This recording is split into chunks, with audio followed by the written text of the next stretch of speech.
नमस्कार मित्रों, मैं हूं अमित और आप देख रहे हैं अमित तत्वदर्शी। आज हम उस प्रश्न पर विचार करेंगे जो हर उस व्यक्ति के मन में उठता है जो ईश्वर पर विश्वास करता है, जो प्रार्थना करता है, जो मंदिर जाता है, जो आंखें बंद करके कुछ मांगता है। हम मांगते बहुत हैं, पर हमें मिलता क्यों नहीं? क्या ईश्वर हमारी प्रार्थना नहीं सुनते, या फिर कहीं हमारी प्रार्थना करने की विधि में ही कोई कमी है? आज की यह कथा आपको उत्तर देगी, पर उत्तर से पहले आपको स्वयं से मिलने का अवसर देगी। एक समय की बात है मित्रों, एक व्यक्ति था जो वर्षों से महादेव की कठोर तपस्या कर रहा था। हर सुबह ब्रह्म मुहूर्त में उठना, स्नान करना, बिल्वपत्र चढ़ाना, रुद्राभिषेक करना और घंटों तक एयूएम नमः शिवाय का जाप करना। उसकी भक्ति देखने वाला कोई भी व्यक्ति कह सकता था, यह तो सच्चा भक्त है। लेकिन उस भक्त की एक ही इच्छा थी, अपार धन, सफलता, ऐसा जीवन जहां कोई कमी न हो। साल बीतते गए, भक्ति जारी रही, लेकिन जीवन की परिस्थितियां नहीं बदली। वही संघर्ष, वही समस्याएं, वही असफलताएं। धीरे धीरे उसके मन में प्रश्न उठने लगे, क्या महादेव मुझसे नाराज हैं?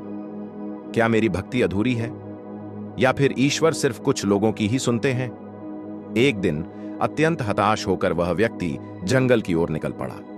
वहां उसे एक शांत, तेजस्वी साधु मिले जो नदी किनारे ध्यान में लीन थे। उस व्यक्ति ने अपने हृदय का सारा बोझ उन साधु के चरणों में रख दिया। महाराज, मैं वर्षों से भक्ति कर रहा हूं, लेकिन मुझे कुछ भी नहीं मिला। क्या ईश्वर मेरी सुनते नहीं? साधु ने आंखें खोलीं, मुस्कुराए और बिना कुछ कहे उसे नदी की ओर चलने का संकेत किया। नदी किनारे पहुंचकर साधु ने उसे एक मिट्टी का घड़ा दिया, लेकिन वह घड़ा पूरी तरह सही नहीं था। उसमें कई छोटे छोटे छेद थे। साधु बोले, इस घड़े में नदी का जल भरकर मेरे आश्रम तक लेकर आओ। वह व्यक्ति कुछ समझ नहीं पाया, लेकिन आज्ञा मानकर उसने घड़ा भरा और चल पड़ा। कुछ ही कदम चला होगा कि उसे लगा घड़ा हल्का हो रहा है। आश्रम पहुंचते पहुंचते सारा पानी छेदों से बह चुका था।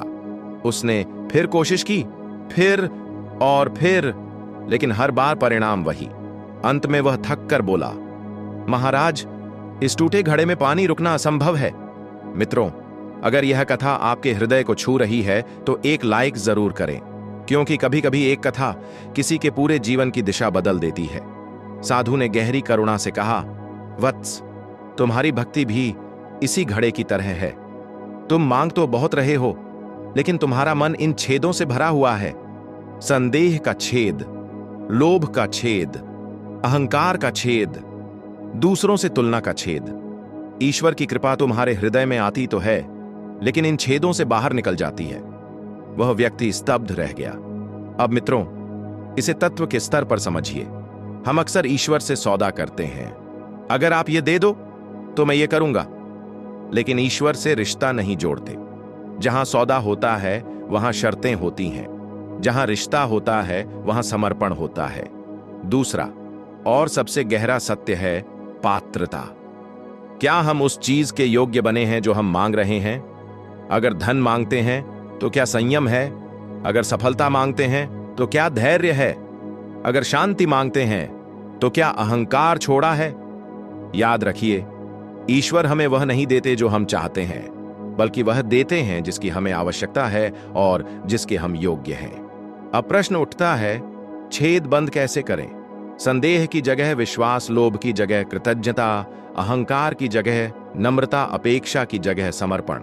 जब आपका मन शुद्ध होगा तो आपकी प्रार्थना अपने आप शक्तिशाली हो जाएगी। यदि यह विचार आपके मन में कुछ जगा रहा है तो इस सत्य को अधिक से अधिक लोगों तक पहुंचाइए। चैनल को सब्सक्राइब करें और अपने परिवार व मित्रों के साथ जरूर साझा करें। अपनी प्रार्थना के घड़े के छेद बंद कीजिए, फिर देखिए कैसे ईश्वर की कृपा आप पर मौन रूप से बरसने लगती है। हमारे अन्य चैनलों पर भी अपना प्रेम बनाए रखें। अमित भक्ति दर्शान, अमित भजान दर्शान, सत्य को समझिए और तत्वदर्शी बनिए। जय श्री कृष्णा।